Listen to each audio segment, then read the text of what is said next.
දානකාමතා වේශයෙන් වංචක ද්වේෂය.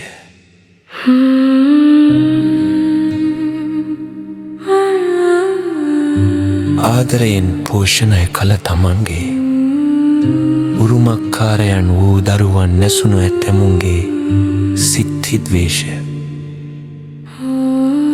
දානකාමතා වේශයෙන් පහළවේ ඔවුහු තමන්ගේ ධනය දෙස බලා දැන් මේවා කාට දෙන්නද? දෙන්නට සිටි අය නැති වුණා නොවේද? දැන් මට මේවා රැස් කරගෙන තිබීමෙන් වැඩක් නැත. මේවා පිනට වත්දීලා දමන්නට ඕනෑ යයි සිතා සමහර විට දන්.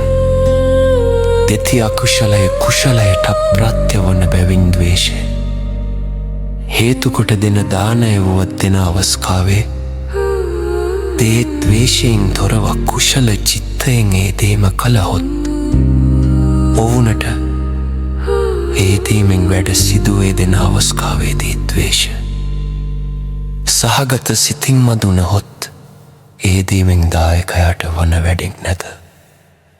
දුස්සීල පරිවර්ජනතා වේශයෙන් වච්චක ද්වේෂ.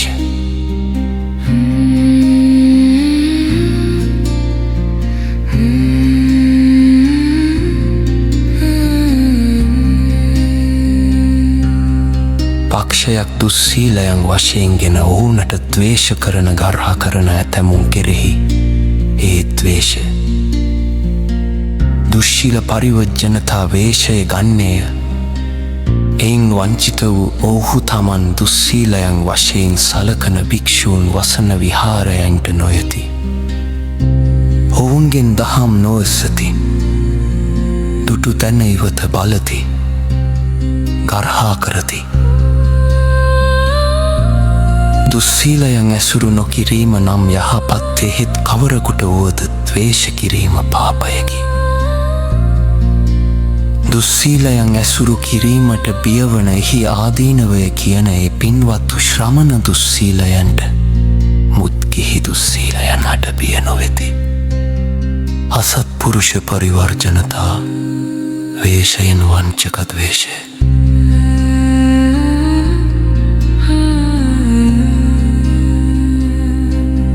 අසත්පුරුෂයන් සේවනය කිරීම නොයෙක් විපත්වලට හේතුවකි.